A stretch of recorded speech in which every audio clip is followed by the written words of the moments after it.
لا حول ولا قوة إلا بالله العلي العظيم. بسم الله الرحمن الرحيم. الحمد لله رب العالمين، والصلاة والسلام على أشرف الأنبياء والمرسلين، سيدنا ونبينا وشفيعنا ومولانا أبي القاسم محمد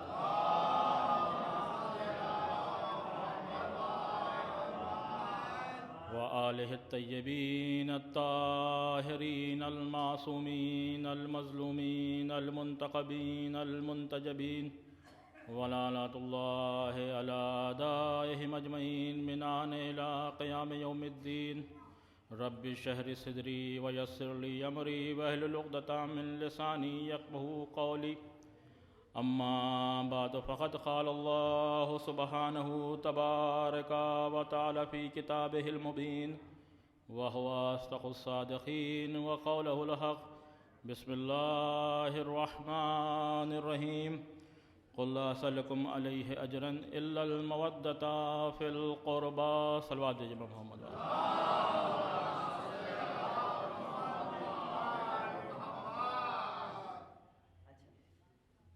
جناب شفیق صاحب نے جو میرا تعارف کرایا ہے، یقیناً ہمارا خانوادہ، ہمارے والد صاحب اور ہمارے ماموں وغیرہ علم یعنی علماء میں ان کا شمار ہوتا ہے اور ادباء میں شمار ہوتا ہے، لیکن میں ایک بہت چھوٹا سا طالب علم ہوں، ایک حقیر سا جو ہے وہ قوم کا خادم ہوں.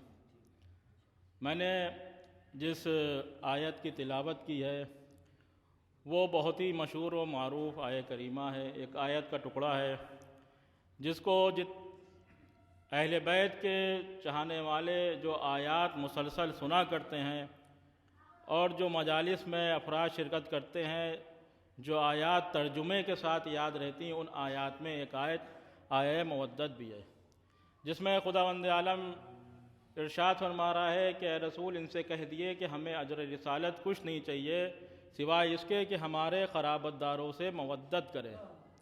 اس کا ترجمہ اردو میں محبت کیا گیا ہے، لیکن محبت اور چیز ہے اور مودت اور چیز ہے. جہاں پر ساری محبتیں قربان ہو جائیں اس محبت کو مودت کہتے ہیں. خداوند عالم یہ نہیں کہہ رہا ہے کہ اہل بیت سے صرف محبت کرنا ہے. اگر لفظ محبت چاہتا تو عربی میں محب بھی ہے، لفظ محب استعمال کرتا، لیکن عربی زبان میں مودت استعمال ہوا ہے. پروردگار ایسی محبت چاہتا ہے کہ ہمارا گزارا اہل بیت کے بغیر ہو نہ سکے. اب دنیا میں اگر اس مودت کی، اس محبت کی اگر ہم مثال دیں تو شاید بہت کم ہی دکھے، لیکن ایک مثال دنیاوی اس سے مل سکتی ہے.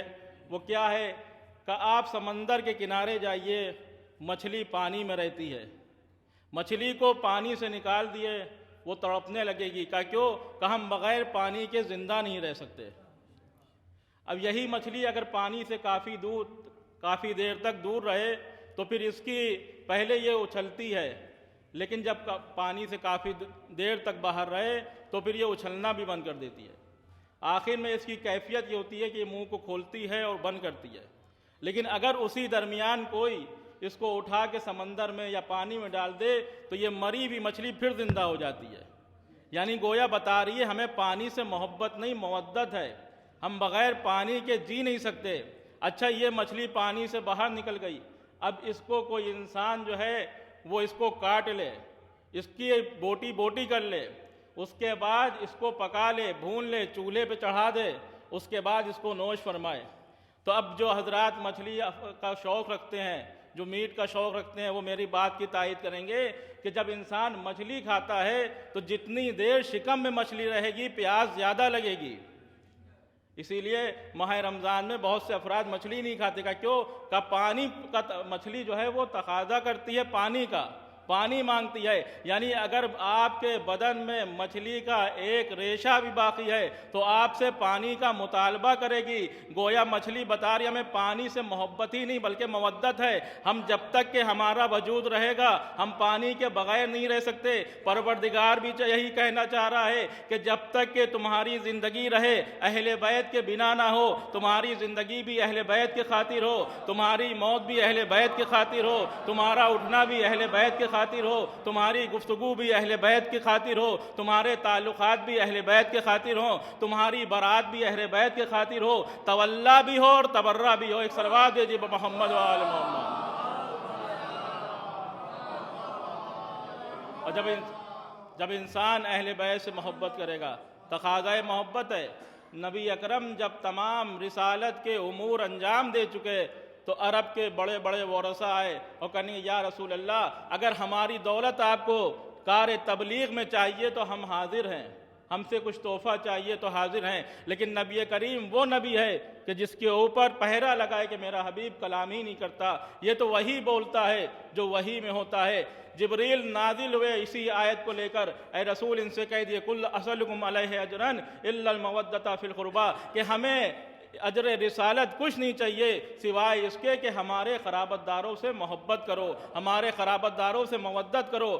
اب اس مقام پر ایک صحابی بیٹھے ہوئے تھے، وہ کھڑے ہوئے کہ یا رسول اللہ یہ آپ کے قرابت دار کون ہیں کہ جن سے اللہ محبت اور مودت کا تقاضا کر رہا ہے؟ کہ یہ قرابت دار کوئی اور نہیں بلکہ علی و فاطمہ اور حسن و حسین علیہ السلام ہیں، ان سے تم محبت کرو، اللہ یہی چاہتا ہے۔ ایک صلوات دیجیے محمد و آل محمد۔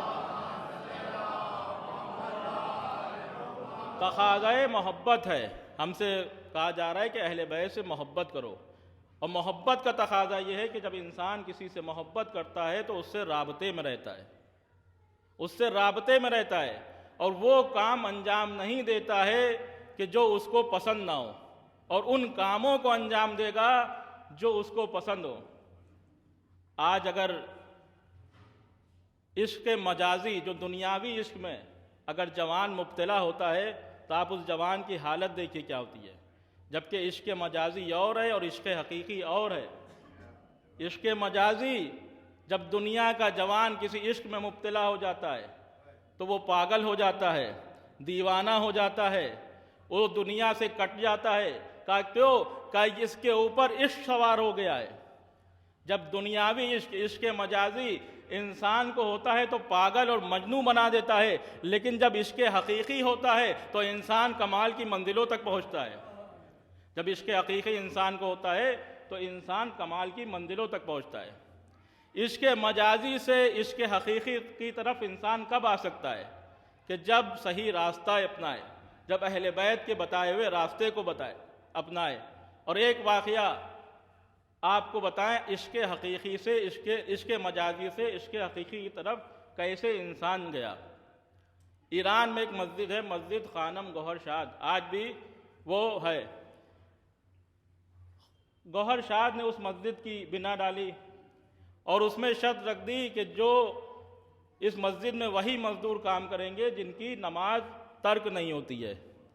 ان تمام مزدوروں کو جمع کیا گیا، ایسے تمام مزدور جمع ہوئے۔ روزانہ جو مسجد بن رہی تھی، روزانہ جب رات ہوتی تھی، شام ہوتی تھی، تمام مزدور چلے جاتے تھے۔ جو ان مزدوروں کا سپروائزر تھا وہ آتا تھا گوہر شاد کی خدمت میں اور حساب و کتاب کرتا تھا۔ جیسے عام طور سے آپ دیکھتے ہیں کہ جب کوئی بلڈنگ یا کوئی عمارت بنتی ہے تو سپروائزر رات میں حساب و کتاب کرتا ہے۔ تو خانم گوہر شاد کے بعد روزانہ آتا تھا کہ اتنا خرچ ہوا ہے، اتنا مزدوروں کو دیا، یہ بچا ہے۔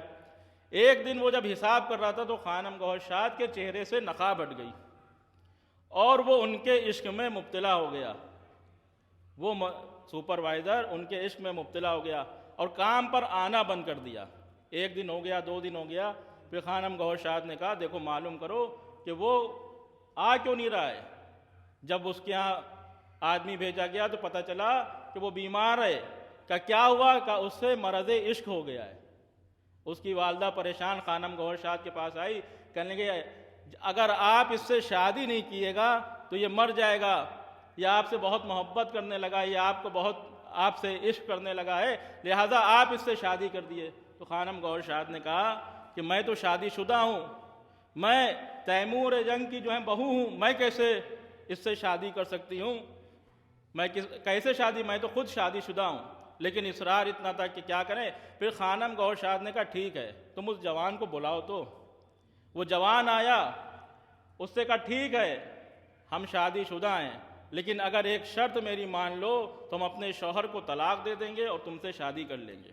کہا کیا شرط ہے؟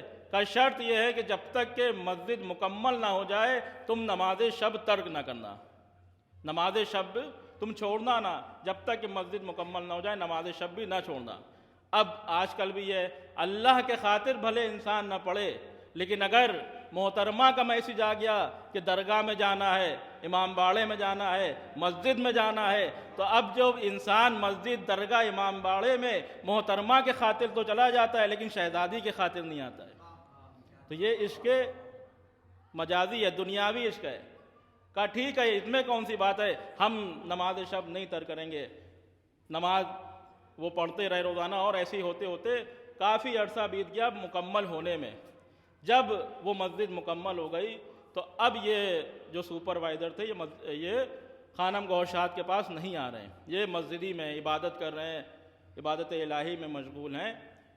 تو خانم گوہر شاد نے اپنے غلاموں سے کہا کہ آخر وہ سپروائزر کہاں ہے، اس کو بلا کے لاؤ، میں نے جو اس سے وعدہ کیا تھا میں اس وعدے پر باقی ہوں اور میں اس سے شادی کروں گی، میں اس کو اپنے شوہر کو طلاق دے کر اس سے شادی کروں گی، جاؤ اس کو ڈھونڈ کے لاؤ۔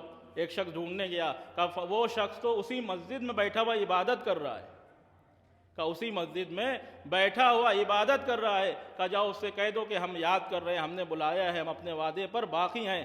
وہ غلام جاتا ہے اور کہتا ہے کہ خانم گوہر شاد نے تمہیں بلایا ہے اور کہا ہے کہ ہم اپنے وعدے پر باقی ہیں، تم آؤ ہم تم سے نکاح کر لیں گے۔ تو اس نے کہا جاؤ خانم گوہر شاد سے کہہ دو کہ اب ہمیں عشق حقیقی ہو گیا ہے۔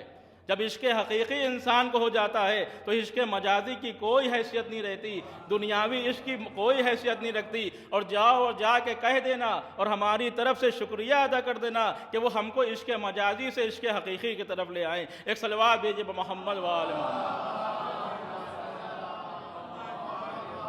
یہ محبت ہے، جو عشق ہے، اگر عشق حقیقی انسان کو ہو جائے، اسی طرح اگر اہل بیت سے عشق ہو جائے، اہل بیت سے محبت اگر انسان کو ہے تو پھر انسان کی زندگی اہل بیت کی خاطر ہو۔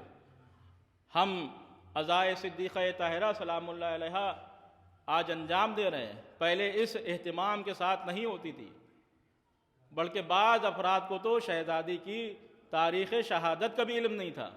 جب مجلس سے اعلان ہوتا تھا مغرب کے بعد کہ آج شہزادی کی شہادت کی مجلس ہے تو لوگ کہتے تھے آج شہزادی کی شہادت ہے، لیکن علماء نے اور مرجع کرام نے کوششیں کی کہ اس شہزادی کی شہادت کو عام ہونا چاہیے۔ جہاں بہت سارے وجوہات ہیں عام ہونے کی، شاید ان وجوہات میں یہ بھی ہے کہ آج معاشرہ جو ہے وہ دنیا کی نظر ہوتا جا رہا ہے۔ اگر کوئی معاشرے کو دنیا کی نظر اور آتش سے بچا سکتا ہے تو وہ سیرت حضرت صدیقہ طاہرہ سلام اللہ علیہ ہے۔ آج آپ دیکھیں کہ ہمارے قوم میں جو حالات ہیں، ڈیورس کا ریشیو بڑھتا جا رہا ہے، اختلافات بڑھتے جا رہے ہیں، دو بھائی ہیں لیکن ایک ساتھ رہ نہیں سکتے، بہن بھائی ہیں لیکن ایک ساتھ بیٹھ نہیں سکتے، ایک پڑوسی دوسرے پڑوسی سے خفا ہے، ایک رشتہ دار دوسرے رشتہ دار سے خفا ہے۔ ہمارے یہاں قوم میں کیا ہے کہ شادیاں ہو رہی ہیں لیکن کامیاب نہیں ہو رہی ہیں، کبھی زوجہ چھوڑے دے رہی ہے، کبھی شوہر چھوڑے دے رہا ہے۔ کیوں؟ کیونکہ ہم نے تعلیمات اہل بیت سے ہم دور ہو گئے۔ شادی جتنی مشکل ہوگی زندگی میں اتنی مشکلات آئیں گی۔ دین نے نکاح کو آسان اور زنا کو مشکل کیا تھا، لیکن آج کے معاشرے نے زنا کو آسان کر دیا اور نکاح کو مشکل کر دیا ہے۔ آج کے معاشرے نے زنا کو آسان اور نکاح کو مشکل بنا دیا ہے کہ اگر کسی گھر میں خاتون، وہی حال نبی سے پہلے آپ دیکھ لیں، لڑکیوں کو زندہ کیوں دفن کر دیا جاتا تھا؟ اگر کسی گھر میں ایک لڑکی پیدا ہو جائے تو زندگی بھر انسان تانے سنتا تھا، اور اس کے بعد جب شادی ہوتی تھی تو شادی کے بعد پوری زندگی قرض ادا کرنے میں لگ جاتی تھی کل لڑکی کا نکاح کرایا ہے، لڑکی کی شادی کی، تو پوری زندگی قرض ادا کرنے میں۔ پہلے کے زمانے میں یعنی وہ بدو عرب تھے، جب بارات لے کر آتے تھے تو لڑکی کے گھر میں جتنا سامان ہوتا تھا، جاہل عرب تھا، بدو عرب تھا، جتنا سامان ہوتا تھا اسے اٹھا لے جاتے تھے۔ لڑکی کا باپ دے یا نہ دے، اگر لڑکی کے گھر میں کوئی بھی برتن ہے، کوئی بھی اس زمانے میں جو چیزیں رکھتی تھیں وہ اس کو اٹھا لے جاتے تھے۔ وہ بدو عرب تھا، جاہل عرب تھا، وہ بے پڑھا لکھا عرب تھا کہ جب بارات لے کر آتا تھا تو راستے بھر جو کھیتیوں کو برباد کر دیتا تھا، لڑکی کے گھر کے تمام برتن، تمام چیزوں کو لے لیتا تھا، اٹھا کے لیے جاتا تھا۔ وہ بدو عرب تھا، وہ لوٹ لیتا تھا۔ آج پڑھا لکھا معاشرہ ہے، آج لوٹتا نہیں بلکہ مانگ لیتا ہے۔ آج جب شادی ہوتی ہے تو نکاح کے وقت جب مولوی صاحب نکاح نامہ بھرتے ہیں اور کہا جاتا ہے کہ مہر کتنا ہے، تو کہا جاتا ہے کہ مہر فاطمی ہے، اور مہر فاطمی نہ جانے کب سے 14,000 چلتا چلا آ رہا ہے، جبکہ اگر آج کے حساب سے دیکھیں تو 1.25 کلو چاندی مہر فاطمی ہے، لیکن جب بات آتی ہے وہ 14 معصومین کے نام سے 14,000 روپے مہر فاطمی ہو گئے۔ نہیں، مہر فاطمی تو سب کو یاد رہتا ہے، وہ بھی کم یاد رہتا ہے۔ 14,000 روپے مہر فاطمی ہو گئے، 14,000 مہر فاطمی نہیں ہے، 1.25 کلو چاندی اس کی جو رقم ہے وہ مہر ہے۔ اور اس کے بعد اب تو مہر تو غائب ہو گیا۔ 2 چیزیں ہمارے کے ہاں دین نے شادی میں رکھی تھیں، ایک واجب ہے اور ایک مستحب ہے، اور دونوں لڑکے کی ذمہ داری ہے۔ لڑکی پر دین نے بوجھ نہیں ڈالا ہے، سماج اور معاشرے نے بوجھ ڈالا ہے۔ ہم نے جس ملک میں رہتے ہیں، ہم نے اس ملک میں جو اکثریت میں افراد ہیں ان کی تہذیب کو اپنایا ہے، ورنہ اسلام نے تو کہا تھا سیدھا سادہ لڑکا لڑکی، اگر لڑکی راضی ہے لڑکا مسجد میں جائے، مولانا سے نکاح پڑھا لے اور مختصر لوگوں میں ولیمہ کر دے جو مستحب ہے، شادی ہو گئی۔ لیکن آج کیا ہے، ایک شادی کے لیے انسان بوڑھا ہو جاتا ہے انتظامات کرنے کے لیے۔ اور آج کل کی جو شادیاں بھی ہو رہی ہیں تو کامیاب کیوں نہیں ہیں؟ جب اہل بیت کی نظر ہماری شادیوں میں نہیں ہوں گی تو کامیاب کیسے ہو جائیں گی؟ اگر اپنی شادیوں کو کامیاب کرنا ہے تو ویسی شادی کیے کہ ہمارا وقت کا امام بھی ہمارے یہاں شادی میں شریک ہو۔ جب ہمارے یہاں کارڈ چھپتے ہیں شادی کے، یہ سب باتیں اس لیے کر رہے ہیں کیونکہ شہزادی ہی کی سیرت ہے کہ جو ہمارے معاشرے کو صحیح معاشرہ اور سماج بنا سکتی ہے۔ اگر ہمیں فاطمی سماج بنانا ہے تو ان مجالس میں جو آج کل فیملی میٹرز ہیں، آج کل آپ دیکھیں زوجہ و شوہر میں اختلافات کتنے ہیں۔ اگر زوجہ کام کر رہی ہے اور ذرا سا برڈن پڑا تو شوہر پر طنز اور طعنہ کرتی ہے۔ اگر شوہر جو ہے وہ دیر ہو گئی کام کرنے میں اور گھر آیا اور زوجہ نے کچھ کہہ دیا تو وہ غضبناک ہو گیا۔ لیکن اگر ہمیں سیرت حضرت زہرا اور مولا علی علیہ الصلوۃ والسلام دیکھیں تو کیا سیرت تھی ان کی۔ جب آپ دونوں کا نکاح ہوا تو حضرت فاطمہ زہرا سلام اللہ علیہ اور مولا علی علیہ الصلوۃ والسلام، مولا علی نے شہزادی کو ساتھ لیا اور نبی اکرم کی خدمت میں آئے، نبی اکرم کی خدمت میں آئے کہ یا رسول اللہ، ہم یہ چاہتے ہیں کہ ہمارے اور فاطمہ کے درمیان امور کی تقسیم آپ کر دیے، کاموں کو بانٹ دیے۔ تو نبی اکرم نے، مولا علی کیا خود نہیں بانٹ سکتے تھے؟ جو امیر المومنین ہو، جو غالب کل غالب ہو، جو ہر جنگ میں نبی کا ساتھ رہتے ہیں، کیا معاذ اللہ مولا علی میں اتنی صلاحیت نہیں تھی کہ وہ اپنے اور شہزادی کے کاموں کو تقسیم نہ کر سکے؟ لیکن نہیں، مولا علی ایک پیغام دے رہے ہیں کہ جب گھر میں بزرگ موجود ہوں تو ان سے مشورہ بھی کر لینا۔ آج کل جوان کی کیا ہے، کوئی والدین اگر کچھ کہہ دے اور گرا قدر گزرتا ہے تو والدہ کو یہ جواب ملتا ہے کہ آپ سمجھتی نہیں ہیں، آپ سمجھتی نہیں ہیں۔ لیکن میرے عزیز دوستو، میرے ہمسن اور کمسن ساتھیوں، بھائیوں، ہماری والدہ تو اس وقت بھی سمجھتی تھیں جو ہماری رونے کی آواز سے سمجھ جاتی تھیں کہ ہمیں بھوک لگی یا ہم نجس ہو گئے ہیں۔ یہ تو اس وقت بھی سمجھتی تھیں کہ ہمارے رونے کے انداز سے سمجھ لیتی تھیں کہ ہمیں بھوک لگی ہے یا ہم نجس ہو گئے ہیں۔ ان کے پاس تجربہ رہتا ہے۔ تو مولا علی یہ بتانا چاہ رہے ہیں کہ جب بھی تم کوئی کام انجام دو تو اپنے گھر کے بڑوں سے مشورہ کر لینا۔ آتے ہیں اور کہتے ہیں یا رسول اللہ، ہم میں اور فاطمہ میں امور کی تقسیم کر دیے، کاموں کو بانٹ دیے۔ تو نبی اکرم کہتے ہیں کہ یا علی، گھر کے باہر کے کام آپ انجام دیے اور گھر کے اندر کے کام فاطمہ انجام دیں گی۔ یہ تقسیم ہو گئی۔ اس کے بعد کیا ہوا؟ جناب فاطمہ زہرا گھر کے کاموں کو انجام دے رہی ہیں، مولا علی علیہ السلام گھر کے باہر کے کاموں کو انجام دے رہے ہیں۔ لیکن جب مولا علی شام کے وقت گھر آتے تھے تب یہ نہیں جیسے آج کل کے ہمارے گھروں کے افراد کرتے ہیں کہ آفس سے آئے تو جیسے لگتا ہے کہ پہاڑ کھود کے آئے، بیگ الگ گیا، اس کے بعد بستر پہ لیٹ گئے۔ اب بچے کیا کر رہے ہیں، زوجہ کیا کر رہی ہے، ان سے کوئی رابطہ نہیں، کوئی مطلب نہیں۔ مولا علی علیہ السلام جب گھر آتے تھے اور دیکھتے تھے کہ گھر کے کام زیادہ ہیں، گھر کے کام زیادہ ہیں، تو آپ شہزادی فاطمہ زہرا سلام اللہ علیہا کا ہاتھ بٹاتے تھے۔ یہاں تک کہ ہے روایات میں کہ آپ اناج چنتے تھے ان کے ساتھ بیٹھ کے۔ زوجہ کا ہاتھ بٹانا جوروں کا غلام کہنا نہیں ہے، یہ سیرت امیر المومنین ہے کہ گھر کے کام اگر مرد بھی کر رہے ہیں تو یہ نہیں کہ انسان جو ہے وہ جوروں کا غلام ہو گیا، نہیں، بلکہ اگر ہمیں فاطمی سماج کو بنانا ہے تو سیرت اہل بیت کو اپنے گھر میں ڈھالنا ہوگا، سیرت اہل بیت کو اپنے گھر میں نافذ کرنا ہوگا، جبھی ہمارے گھر کا ماحول اچھا ہوگا۔ آج نفسہ نفسی کا عالم ہے۔ آج آپ دیکھ لیے کہ جو چیزیں پہلے رحمت سمجھی جاتی تھیں آج زحمت سمجھی جا رہی ہیں۔ پہلے مہمان کو رحمت سمجھا جاتا تھا، آج مہمان کو زحمت سمجھا جاتا ہے۔ جناب ابراہیم کی سنت تھی کہ جب تک کہ کوئی مہمان نہیں آ جاتا تھا آپ دسترخوان نہیں بچھاتے تھے، اور جناب ابراہیم کے لیے یہ ہے کہ اگر کوئی مہمان نہیں آتا تھا تو آپ اپنے گھر کے دروازے پہ کھڑے ہو جاتے تھے اور ہر آنے جانے والے سے پوچھتے تھے کہ کھانا کھایا یا نہیں۔ اگر کوئی کہہ دیتا تھا نہیں کھایا ہے تو کہا جاتا تھا مہمان بنو گے۔ پہلے یہ بھی ہوتا تھا کہ مہمان بنو گے، یا بہت سے ایسے انسان مسافر ہے اور غریب الوطن کے عالم میں کوئی دکھ نہیں رہا ہے، کسی بھی صاحب ایمان کے گھر چلا گیا اور کہا مہمان چاہیے تو انسان کہتا تھا مہمان رحمت خدا ہے، اپنا رزق ساتھ لے کر آتا ہے، تو مہمان آتے جاتے تھے۔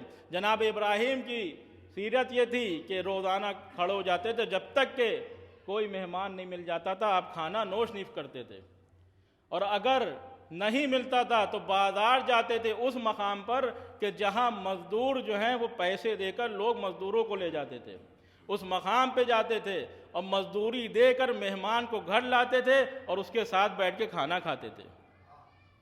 یہ جناب ابراہیم کی سنت تھی کہ جب تک کہ مہمان نہ آ جائے کھانا نہیں کھاتے تھے، جب تک کہ مہمان نہ آ جائے دسترخوان کو بچھاتے نہیں تھے۔ لیکن اب سماج اور معاشرہ بدل گیا ہے، آج کل اگر مہمان آ جاتا ہے تو انتظار کیا جاتا ہے مہمان چلا جائے تو دسترخوان بچھایا جائے۔ آج کل کیا ہے کہ ہم مہمان کو زحمت سمجھ رہے ہیں۔ یہ سب چیزیں آج ہمارے گھروں سے جو برکتیں اٹھتی جا رہی ہیں، جو ہمارے گھروں سے برکتیں کم ہوتی جا رہی ہیں، ان سب چیزوں کی وجہ سے برکتیں بہت رہتی ہیں۔ خاندان کی جو ہے وہ خیال رکھنا، گھر والوں کا خیال رکھنا، بھائیوں کا خیال رکھنا، پڑوسیوں کا خیال رکھنا، انسان سے اس کی زندگی میں برکت ہوتی ہے۔ اور آپ دیکھ لیے پہلے کے زمانے میں، آج سے 30 سال 40 سال پہلے، گھر میں ایک یا دو افراد جو ہے وہ کماتے تھے اور تعداد بھی زیادہ ہوتی تھی۔ آج تو فیملی پلاننگ کا انسان جو ہے وہ ڈھنڈورا پیٹتا ہے کہ فیملی پلاننگ، لیکن فیملی پلاننگ کا دنیا ڈھنڈورا پیٹے، علی والوں کو جو ہے فیملی پلاننگ کے اوپر بات نہیں کرنا چاہیے، کیونکہ اگر ابو طالب کے زمانے میں فیملی پلاننگ ہوتی تو معاشرے کو علی جیسا مولا نہ ملتا، کیونکہ مولا علی چوتھے نمبر پہ ہیں۔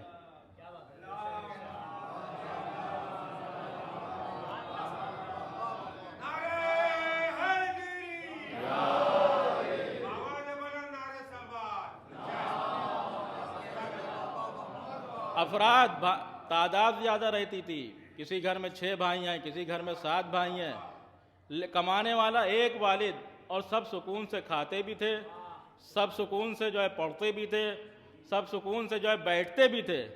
رات میں بزرگوں کے پاس بیٹھک ہوتی تھی، اب وہ بیٹھکیں ختم ہو گئیں جو برکت کے باعث ہوتی تھیں۔ بزرگوں کو بیٹھایا جاتا تھا، آپس میں مشورہ ہوتا تھا، تو یہ سب چیزیں آج ختم ہو گئی ہیں کہ انسان جو پہلے ایک کمانے والا ہوتا تھا لیکن سکون اور اطمینان سے پورا گھر پوری فیملی کھاتی تھی، اور آج آپ ہر گھر میں دیکھ لیے کمانے والے زیادہ ہیں، کھانے والے کم ہیں، لیکن پھر بھی برکت نہیں ہو رہی ہے، پھر بھی برکت نہیں ہو رہی ہے۔ ایک ایک گھر میں 6 افراد کما رہے ہیں، لیکن آخری جب مہینہ آتا ہے تو ملازمین کو یہی کہہ کے ٹال دیا جاتا ہے کہ اگلے مہینے جب تنخواہ آئے گی لے لینا، پڑوس کی دکان سے سامان لے آؤ، جب اگلے مہینے کی تنخواہ آئے گی تو دے دیا جائے گا، فلاں جگہ سے ادھار لے لو، جب اگلے مہینے کی تنخواہ آئے گی تو لے لیا جائے گا۔ معاملات کو درست رکھنا بھی جو ہے وہ انسان کی روزی میں برکت کا باعث ہوتا ہے۔ پہلے کے بزرگ تھے کہ انسان اگر ان کی سیلری کم رہتی تھی، لیکن جہاں پہلی تاریخ آئی انہوں نے کہا یہ دودھ والے کے اس کو الگ کر دو، یہ راشن کی دکان کے اس کو الگ کر دو، یہ فلاں دکان کے اس کو الگ کر دو۔ بچتا کم تھا لیکن خداوند عالم اس پہ اتنی برکت دیتا تھا کہ پورا مہینہ انسان بیٹھ کے کھا لیتا تھا۔ لیکن آج آپ دیکھ لیے انسان کی سیلری بھی زیادہ ہے، انسان کے جو ہے وہ کمانے والے فیملی میں زیادہ ہیں، لیکن پھر بھی آخری مہینے میں آتے آتے انسان کی جیبیں خالی ہو جاتی ہیں۔ کیوں ہمارے گھروں سے برکتیں اٹھتی جا رہی ہیں؟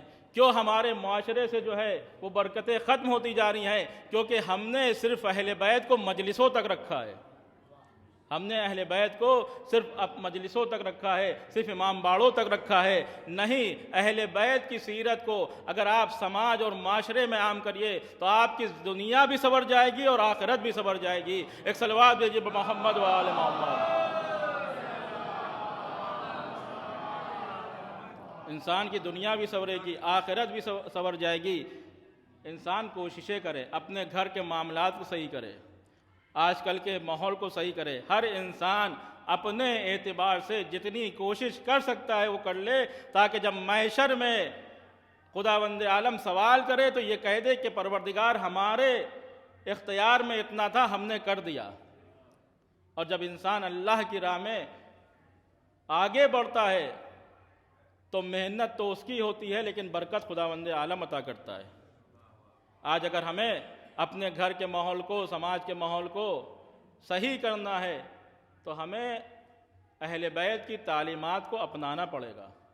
مجلسوں کی تعداد تو بہت ہے، کثرت سے ایام عزا میں بھی مجالس ہو رہی ہیں، عزائے فاطمیہ میں بھی کثرت سے مجالس کا انعقاد ہو رہا ہے، ہر شہر میں ہو رہا ہے۔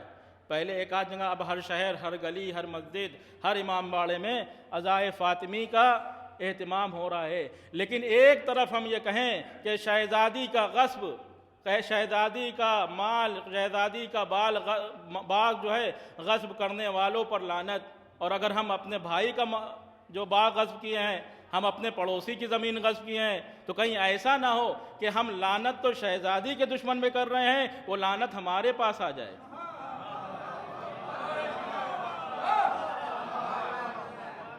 انسان ایک بالش کے زمین کے لیے ایک بھائی دوسرے بھائی کا دشمن ہوا جا رہا ہے، سگا بھائی سگے بھائی کا مرڈر کیے دے رہا ہے، ایک چچا بھتیجے کا مرڈر کیے دے رہا ہے، بھتیجا چچا کا دشمن ہوا جا رہا ہے۔ کیا کیوں کہ وہ ہماری زمین پہ جو ہے انہوں نے اپنی دیوار کھڑی کر دی تھی اس بنا پر۔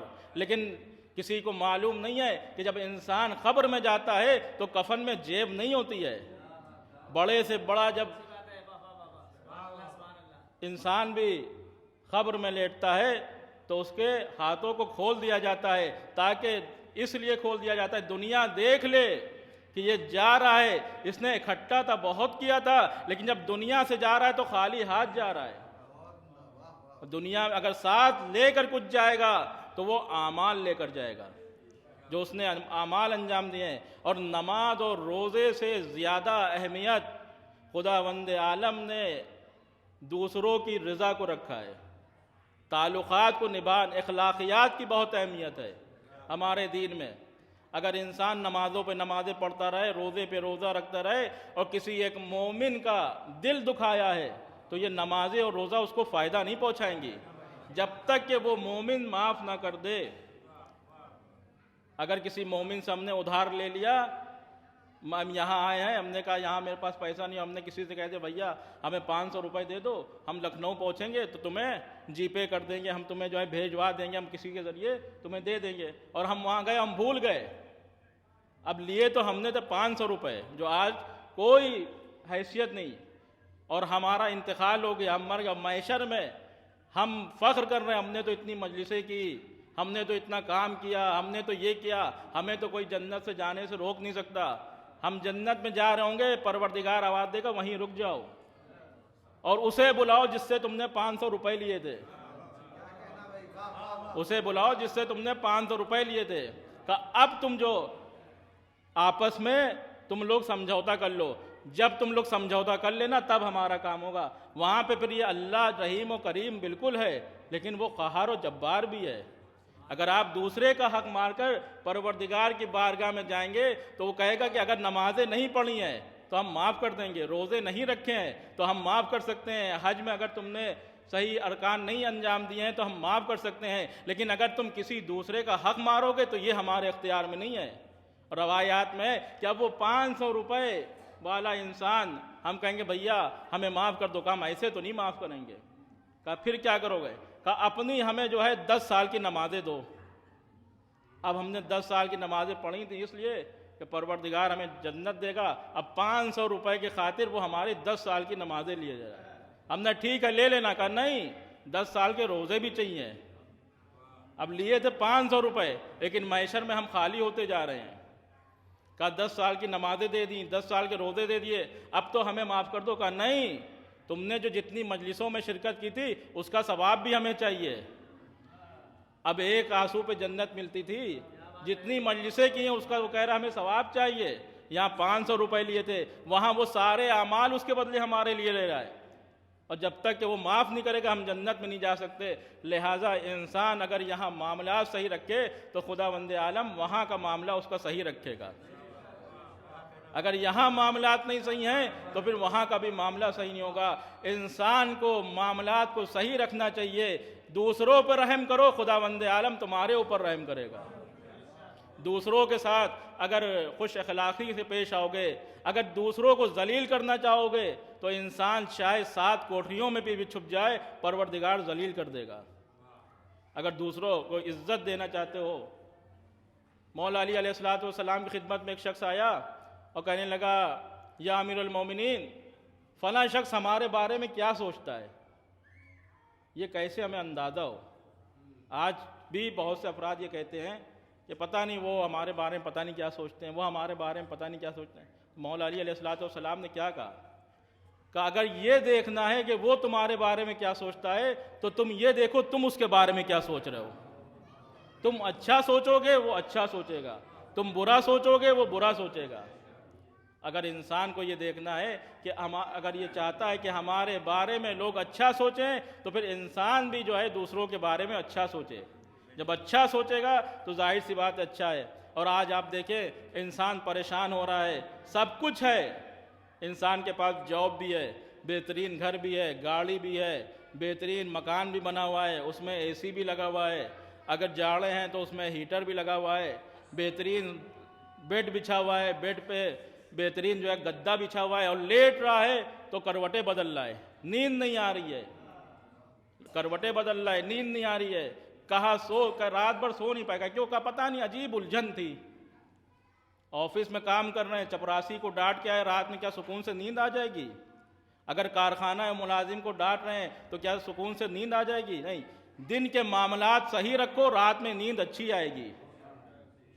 انسان کروٹیں بدل رہا ہے، سوچ رہا ہے کہ پیسہ، دولت، گاڑی، لباس، اچھا گھر، اچھا کمرہ جو ہے وہ ہماری نیند بہترین کر دے گا، لیکن عزیزو اگر اطمینان چاہیے تو انسان کا اطمینان جو ہے وہ دولت اور مال اور اچھے مکان سے نہیں آئے گا، بلکہ اگر اطمینان چاہیے تو الا بذکر اللہ تطمئن القلوب، اللہ کا ذکر ہے انسان کے قلوب کو اطمینان دیتا ہے۔ آپ دیکھ لیں سب کچھ ہے لیکن کروٹیں بدل رہا ہے انسان. اور ایک مزدور جو دن بھر دھوپ میں رہتا ہے, دن بھر اینٹیں دھو رہا ہے, وہ فٹ پاتھ پہ بھی چٹائی بچھا کے سوتا ہے تو صبح آنکھ کھلتی ہے. اس نے سب کا خیال رکھا. تو اگر ہمیں اپنے معاشرے اور سماج کو صحیح کرنا ہے تو اہل بیت کی تعلیمات کو ہمیں اپنانا ہوگا.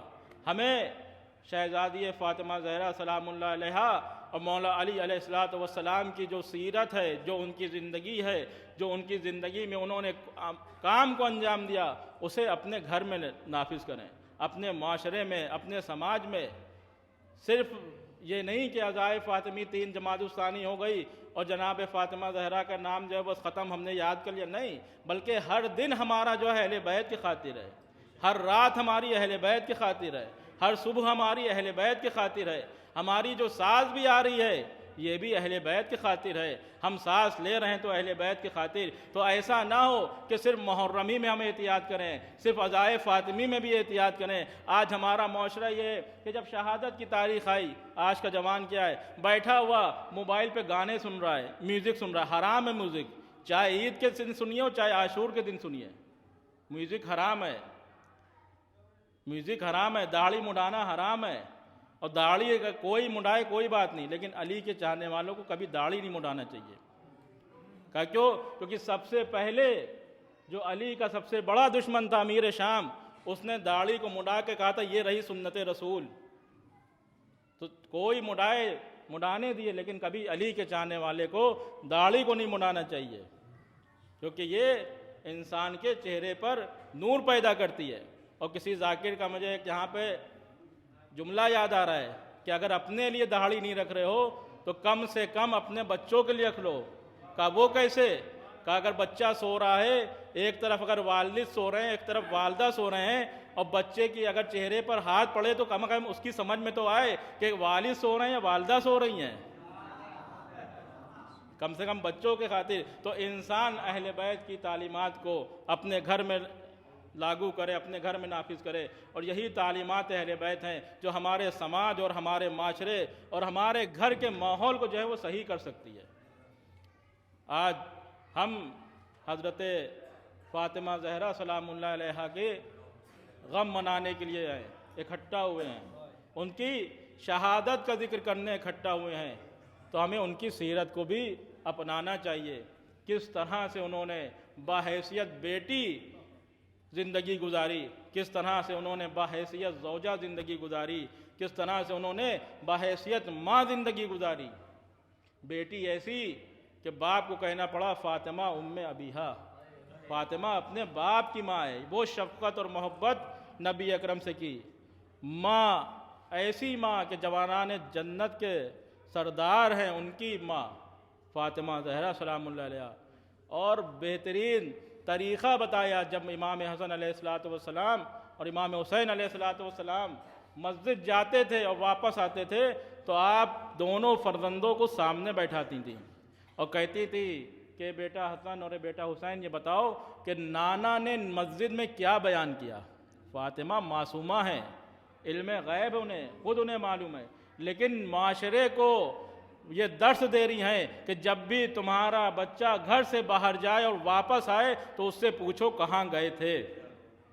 جناب فاطمہ زہرا نبی یعنی بحیثیت زوجہ, ایسی زوجہ کہ جب مولا علی علیہ الصلوۃ والسلام سے نبی اکرم نے پوچھا علی آپ نے فاطمہ کو کیسا پایا, تو آپ نے یہی کہا یا رسول اللہ اپنی عبادتوں میں اللہ کا مددگار پایا, اپنی عبادتوں میں اللہ کا مددگار پایا. وہ شہزادی کہ جس کے لیے نبی جو ہیں وہ کبھی فضیلت بیان کر رہے ہیں, کبھی مولا علی علیہ الصلوۃ والسلام جو ان کی عظمت بیان کر رہے ہیں, کبھی امام حسنین علیہ الصلوۃ والسلام ان کی عظمت کو بیان کر رہے ہیں. لیکن وہی شہزادی جب اس شہزادی کا بابا یعنی نبی اکرم دنیا سے گیا اور 3 دن نہ گزرے تھے, دستور دنیا یہی ہے جب کسی کا باپ جاتا ہے تو بھلے کافر کیوں نہ ہو, بھلے مشرک کیوں نہ ہو, اور دین کا حکم بھی یہ ہے کہ اگر کسی کا جنازہ پڑا ہے تو اس کو پہلے اس کی تدفین کرنا,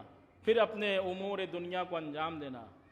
وہ نبی کے جو رحمت للعالمین بن کے آیا تھا, جب وہ دنیا سے گیا تو ہونا تو یہ چاہیے تھا کہ تمام امت کو نبی کے جنازے میں اکٹھا ہو جانا چاہیے تھا، لیکن نبی کا جنازہ چھوڑ کر امت نبی کی مسند کا جو ہے فیصلہ کرنے چلی گئی۔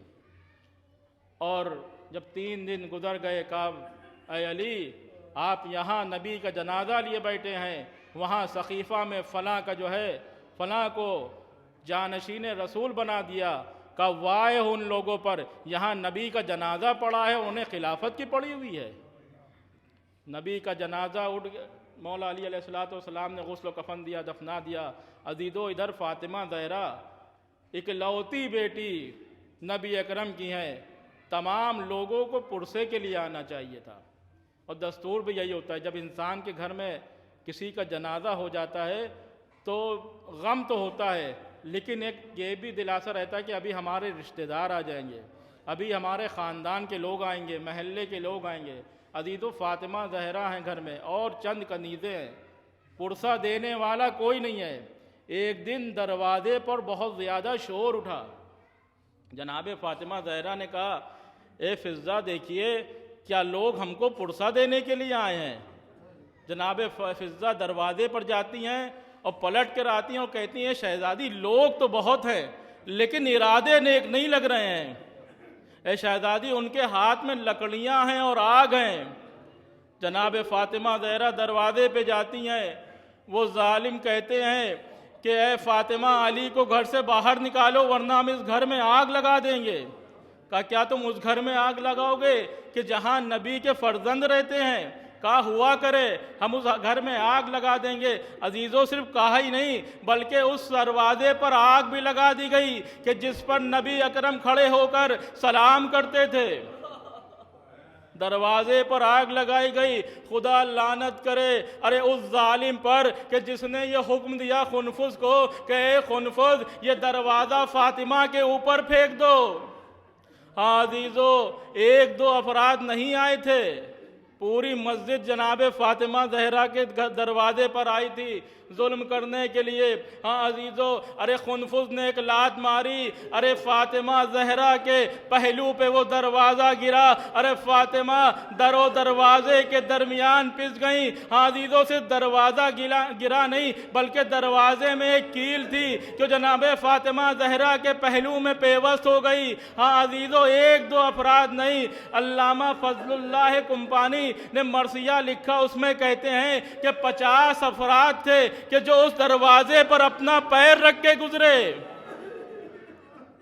اور جب بھی کوئی ظالم گزرتا تھا تو اس پیر پر زور لگاتا تھا۔ ہاں عزیزو ارے مولا علی علیہ السلام کے گلے میں رسی باندھی اور کھینچتے ہوئے لے جانے لگے۔ ادھر جناب فاطمہ زہرا کو ارے غش سے فاقہ ہوا، ارے پہلا سوال کیا اے فضہ ارے علی کہاں ہے؟ اے فضہ میرا محسن شہید ہو گیا، اے فضہ علی کہاں ہے؟ کہا اے شہزادی ارے علی کو وہ لوگ لے جا رہے ہیں۔ ہاں عزیزو جناب فاطمہ زہرا نے مولا علی کو روکنا چاہا۔ پہلے کے زمانے میں ارے لوگ پٹکا باندھتے تھے، کمر میں پٹکا باندھنا مستحب ہے، مولا علی علیہ السلام بھی پٹکا باندھے تھے۔ جناب فاطمہ زہرا نے اس پٹکے میں ہاتھ ڈالا اور علی کو روکنا چاہا۔ فاطمہ علی کو روک رہی تھی، تمام ظالمین علی کو کھینچ رہے تھے۔ ایک بار اسی ظالم نے پھر کہا اے خنفذ ارے فاطمہ کو علی سے جدا کرو۔ ارے خنفذ نے تلوار کا دستہ نکالا، جناب فاطمہ زہرا کے ہاتھ پہ مارا، ہاتھ چھوٹا، اے علی میں نے تمہیں اللہ کے حوالے کیا۔ خدا آپ کو کوئی غم نہ دے سوائے غم اہل بیت کے۔ ہاں عزیزو یہ وہ مظلومہ ہے، یہ وہ مقہورہ ہے۔ جب آپ جناب فاطمہ زہرا کا زیارت نامہ پڑھیں تو اس میں ایک جملہ ہے السلام علیکہ یا ایھا المقہورہ۔ عزیزو مقہورہ اس خاتون کو کہتے ہیں کہ جس کے اوپر بہت سارے مرد ایک ساتھ ظلم کریں، جناب فاطمہ زہرا کا ایک لقب مخورہ بھی ہے۔ ہاں عزیزو، یہ ظلم ایسا تھا کہ اس کے بعد شہزادی زیادہ دن زندہ نہ رہ سکی۔ ارے بابا پہ روتی تھی، لیکن ہاں عزیزو، ارے لوگوں کو یہ بھی نہ گوارا تھا کہ نبی کی بیٹی جو ہے وہ نبی پہ گریا کرے۔ جناب مولا علی ایک دن آتے ہیں اور کہتے ہیں شہزادی، ارے نبی شہزادی مدینے کے لوگوں نے آپ کو سلام کہا ہے اور کہا ہے فاطمہ سے کہہ دیے ایک دن معین کر لیں، یا تو رات میں رویا کرے یا تو دن میں رویا کرے۔ عزیزو، جناب فاطمہ زہرا نے کہا اے علی ان سے کہہ دیے کہ اب بنت رسول زیادہ دن تمہارے درمیان رہنے والی نہیں ہے۔ ہاں عزیزو، ارے یہ زخم ایسا تھا کہ جناب فاطمہ زہرا پھر زیادہ دن زندہ نہ رہ سکی۔ مولا نے ایک عمارت تعمیر کرائی جس کا نام بیت الحسن رکھا، ایک حجرہ تعمیر کرایا جنت البقیع میں جس کا نام بیت الحسن رکھا۔ شہزادی روزانہ جاتی تھی، ارے اس بیت الحسن میں گریا کرتی تھی۔ ارے خدا سلامت رکھے آج اس شبیہ کو بنانے والے افراد کو کہ جنہوں نے شہزادی کی اس شبیہ کو بنایا جس میں شہزادی گریا کرتی تھی۔ ہاں عزیزو، ایک دن شہزادی شہزادی ارے اس وہاں سے آئی، بیت الحسن سے گھر میں داخل ہو رہی ہیں۔ مولا علی گھر سے نکل رہے ہیں، جناب شہزادی کونین کے چہرے پر نظر پڑی، کہا اے بنت رسول، جب سے آپ کا بابا دنیا سے گیا ہے ہم نے آپ کے چہرے پر اتنا اطمینان نہیں دیکھا۔ اے شہزادی، جب سے رسول اللہ اس دنیا سے گئے ہیں آپ کے چہرے پر اتنی خوشی ہم نے نہیں دیکھی، کوئی خاص بات ہے؟ مولا علی سے جناب زہرا نے کہا اے علی، ابھی ہم بیت الحسن میں گریا کرتے کرتے ہماری آگ لگ گئی۔ اے علی، ہمارے خواب میں ہمارا بابا آیا اور کہا اے فاطمہ ہمارے ساتھ چلو۔ اے علی، اب ہم دنیا میں زیادہ دیر کے مہمان نہیں ہیں۔ اے علی، کچھ وصیتیں ہیں، ارے ہماری ان وصیتوں کو سن لیے۔ ارے ہمیں رات کی تاریکی میں غسل دیے گا، رات کی تاریکی میں جنازہ اٹھائیے گا۔ ہاں عزیزو، شہزادی نے سبھی وصیتیں کی، لیکن ایک وصیت شہزادی نے نہیں کی۔ اللہ جانے کیا مصلحت تھی کہ جو شہزادی نے مولا علی سے وہ وصیت نہیں کی۔ عزیزو، دنیا میں اگر کوئی مرتا ہے، کوئی مرنے والا ہوتا ہے، کسی کو اپنی موت کا احساس ہوتا ہے تو وہ یہی کہتا ہے کہ دیکھو ہمارے بابا کی خبر ہے اس کے پہلو میں دفنا دینا، وہاں پہ ہماری والدہ کی خبر ہے اگر وہیں پر زمین مل جائے تو وہیں پر دفنا دینا۔ جناب فاطمہ نے غسل کی وصیت کی، قنوت کی وصیت کی، ارے رات کی تاریکی میں جنازہ ہو اس کی وصیت کی، تابوت کی وصیت کی، لیکن یہ وصیت نہیں کی کہ اے علی ہمیں بابا کے پہلو میں دفنائیے گا۔ بس یہ کہا اے علی جہاں پہ مناسب سمجھیے گا ہمیں وہاں دفن کر دیے گا۔ عزیز و شہزادی کو علم تھا کہ اگر ان ظالموں کو ہماری خبر معلوم ہو جائے گی تو یہ اس خبر پر بھی ظلم کریں گے۔ ہاں عزیزو، ارے وہ وقت بھی آیا کہ جب جناب فاطمہ زہرا نے اسما سے کہا اے اسما، اب ہم حجرے میں جا رہے ہیں اور بچے آئیں تو انہیں کھانا کھلا دینا، پھر ہمیں ہماری خبر وفات دینا۔ ہاں عزیزو، شہزادی حجرے میں جاتی ہے، اسما بنت عمیس دروازے کو بند کر لیتی ہیں، تسبیح و تحریر کی آوازیں آتی ہیں، ایک بار آوازیں عبادت آنا بند ہوتی ہے، شہزادی جناب اسما سمجھ جاتی ہیں کہ شہزادی اب دنیا سے چلی گئی۔ امام حسن امام حسین آتے ہیں، دسترخوان کو لگا دیا۔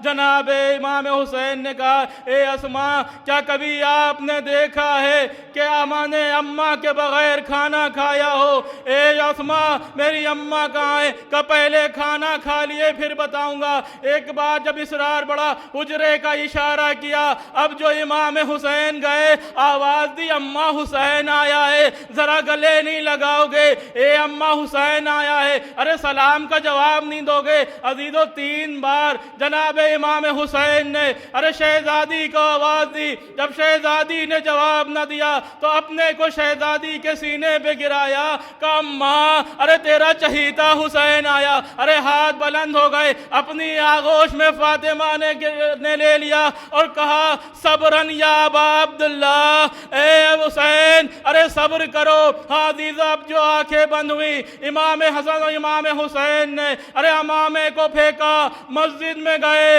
اے بابا ارے اماں دنیا سے چلی گئی, رات کی تاریکی ہے. ہاں عزیزو جنازہ رکھا ہے جناب فاطمہ زہرا کا. ارے چھوٹے چھوٹے بچے اور مولا علی علیہ السلام تنا ہے. عزیزو دنیا کا دستور یہی ہے, جب کسی کے گھر میں جنازہ ہو جاتا ہے تو کوئی گھر کے افراد کام نہیں کرتے ہیں. کسی کے گھر میں جنازہ ہوتا ہے, ہمارے اور آپ کے عزیزوں میں بھی اکثر دیکھا ہوگا آپ نے کہ جس کے گھر کا جنازہ ہوتا ہے وہ بیٹھا رہتا ہے. محلے کے لوگ, خانوادے کے لوگ آگے آتے ہیں. کوئی کہتا ہے ہم خبر کا انتظام کر دے رہے ہیں, کوئی کہتا ہے ہم لوگوں کو بتائے دے رہے ہیں جنازہ کئے بجے اٹھے گا, کوئی کہتا ہے ہم فلاں کو اطلاع کیے دے رہے ہیں, کوئی کہتا ہے ہم وہاں چلے جا رہے ہیں, کوئی کہتا ہے ہم وہاں چلے جاتے ہیں. لیکن جو صاحب غم ہوتے ہیں وہ کوئی کام نہیں کرتے. لیکن ادھر مولا علی اکیلے ہیں, کیا کرے؟ امام حسن امام حسین کو بلایا اور گریبان کو چاک کیا, کہا جاؤ بچوں سلمان کو بلا لاؤ. جناب امام حسن امام حسین جاتے ہیں جناب سلمان کے گھر پہ, دخل باب کرتے ہیں. اب جو دروازہ کھلا تو گریبان چاک تھا. کہا اے سلمان ہماری اماں دنیا سے چلی گئی ہیں, بابا نے آپ کو بلایا ہے. ہاں عزیزو جناب سلمان آ رہے ہیں. عزیزو دنیا میں آپ نے دیکھا ہوگا جب انسان کے گھر میں جنازہ ہوتا ہے تو گریہ کرتے کرتے کچھ دیر انسان خاموش ہو جاتا ہے, کچھ دیر انسان چپ ہو جاتا ہے. لیکن اگر کوئی عزیز یا جاننے والا آ جاتا ہے تو اس کے گریہ میں پھر اضافہ ہو جاتا ہے, اس کا گریہ پھر بڑھ جاتا ہے. آپ نے دیکھا ہوگا کہ انسان کے گھر میں رات میں جنازہ ہو گیا, رات بھر وہ بیٹھا رہے گا, گریہ کرتے خاموش ہو جاتا ہے. لیکن صبح کو اگر کوئی جاننے والا آ گیا, کوئی عزیز آ گیا تو اب گریہ میں اضافہ ہو جاتا ہے. ہاں عزیزو جناب فاطمہ زہرا کے جنازے پر علی تنہا ہے. جیسے ہی جناب سلمان کو دیکھا فوراً کھڑے ہو گئے اور سینے سے لگا لیا. کہا اے سلمان ارے فاطمہ دنیا سے چلی گئی. اے سلمان ارے فاطمہ نے الوداع کہہ دیا. اس کے بعد کہا اے سلمان تمہیں معلوم ہے کہ جب تم جناب فاطمہ کا عقد ہوا تھا تو تمہیں یاد ہوگا کہ تم فاطمہ کو ہمارے گھر تک رخصت کرنے آئے تھے. اے سلمان ایک ذمہ داری اور دے رہے, آج فاطمہ کو آخری آرام گاہ تک پہنچا دو. ہاں عزیزو ارے رات کی تاریکی میں غسل ہوا. ارے مولا غسل دیتے دیتے ایک چیخ مارتے ہیں. جناب سلمان کہتے ہیں اے آقا اگر کوئی مجھ سے پوچھتا کہ دنیا کا سب سے بڑا صابر کون ہے تو اے آقا میں آپ کا نام لیتا. اے آقا شہزادی کی جدائی پر آپ صبر نہ کر پائے. کہا اے سلمان ارے فاطمہ کا پہلو شکستہ تھا. اے سلمان فاطمہ کے بازو اس طرح سے ٹوٹا تھا کہ جیسے کوئی تعویذ بناتا ہے, تعویذ میں گٹھلیاں ہوتی ہیں, اس طرح سے فاطمہ کے بازو پہ گٹھلیاں تھیں. اے سلمان فاطمہ نے مجھے کوئی خبر نہیں کی. ہاں عزیزو جنازہ تیار ہو گیا. امام حسن آگے بڑھے, اماں الوداع خدا حافظ. اے اماں خدا حافظ. جناب زینب آگے بڑھی, اے اماں خدا حافظ. اے اماں الوداع. اے اماں خدا حافظ. جناب ام کلثوم آگے بڑھی, اے اماں خدا حافظ. اے اماں الوداع. ہاں عزیزو مولا علی نے کہا اے بیٹا حسین آؤ ذرا ماں سے آخری رخصت لے لو. کہا اے بابا ارے جب تک ماں نہ بلائے گی حسین آگے نہیں بڑھے گا.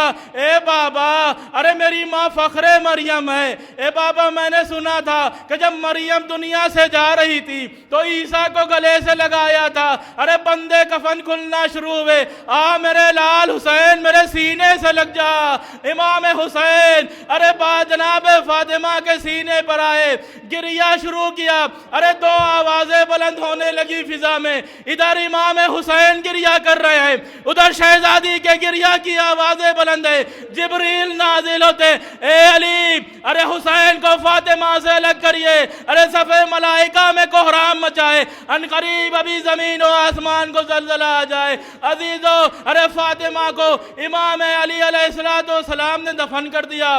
رات بیت گئی, بس عزیز و آخری منزل ہے، رات بیت گئی، صبح کو یہ خبر عام ہو گئی کہ بنت رسول ارے دنیا سے چلی گئی۔ مدینے کی عورتیں اپنے مردوں کو طنز دینے لگی، ارے وائے ہو تم پر، ارے بنت رسول دنیا سے رخصت ہو گئی اور تمہیں تدفین کی اطلاع بھی نہ ملی، ارے تمہیں تدفین کی خبر بھی نہ کی گئی۔ تمام مدینے کے لوگ جمع ہوتے ہیں، اے علی ہمیں بتائیے فاطمہ کو کہاں دفن کیا ہے، ہم فاطمہ کی نماز جنازہ پڑھیں گے۔ مولا نے انکار کر دیا، ارے مولا نے 7 مقامات پر جنت البقیع میں شہزادی کی تازی خبریں بنا دی تھی تاکہ کسی کو یہ اندازہ نہ ہو کہ شہزادی کی خبر کہاں پر ہے۔ تمام افراد جمع ہونے لگے کہ فاطمہ کی خبر کو کھودا جائے گا، فاطمہ کے جنازے کو نکالا جائے گا، نماز جنازہ پڑھائی جائے گی۔ مولا علی کو کسی چاہنے والے نے آ کے بتایا کہ اے آقا پورا مدینہ جمع ہو رہا ہے ارے شہزادی کی نماز جنازہ کے لیے۔ مولا نے تلوار کو نیام سے نکالا اور مدینے کی طرف اور اس کے بعد جنت البقیع کی طرف بڑھے اور کہا کہ ارے نبی کے بعد تم نے ہمارے گلے میں رسی باندھی، ہم نے صبر کیا، تم نے شہزادی فاطمہ زہرا کے پہلو پہ دروازہ گرایا، ہم نے صبر کیا، تم نے ہمارے بیٹے محسن کو شہید کیا، ہم نے صبر کیا، تم نے فاطمہ کے بازو توڑا، ہم نے صبر کیا۔ لیکن اب اگر کوئی ارے بنت رسول کی خبر سے بے ادبی کرے گا تو یاد رکھو ارے مدینے میں وہ خون بہے گا کہ جس کے قیامت تک کے لوگ مثال دیں گے۔ اگر کسی کی ہمت ہے تو آگے بڑھ کے دکھائے، فاطمہ کی خبر کی توہین کرے۔ ارے لوگ چلے گئے، میں کہوں گا اے علی کاش آپ آج آ جائیے، ارے وہ قبرستان ویران پڑا ہے کہ جہاں شہزادی فاطمہ زہرا کی خبر ہے۔ انا للہ و انا الیہ راجعون، رضا بقضائہ تسلیما لامرہ، الہی بحق الزہرا و ابیہا و بالہا و بنوہا و سر المستقصیہ۔ پروردگار اس عبادت کو قبول فرما، جہاں جہاں بھی مومنین ہیں ان کی جان و مال و عزت و آبرو کی حفاظت فرما۔ پروردگار ہم کو حقیقی معنوں میں عاشق اہل بیت بنا دے، ہمارے گھروں میں تعلیمات اہل بیت نافذ ہونے کی توفیق عطا فرما۔ میں پروردگار تمام مومنین کی جان مال عزت و آبرو کی حفاظت فرما۔ پروردگار تمام مقدس مقامات کی حفاظت فرما۔ پروردگار جو بیمار ہیں ان کو شفائے کاملہ عنایت فرما، خصوصاً ہمارے برادر جناب ابو ذر کنتوری صاحب کی اہلیہ اور مولانا دلکش غازی پوری صاحب، ان کو صحت کاملہ اور عاجلہ عنایت فرما۔ پروردگار دنیا ظلم و جور سے بھر چکی اپنی آخری حجت کے ظہور میں تعجیل فرما۔ ہمارے اعمال اس لائق ہوں کہ ہمارا شمار امام کے اصحاب و انصار میں ہو۔ ربنا تقبل منا انک انت السمیع العلیم۔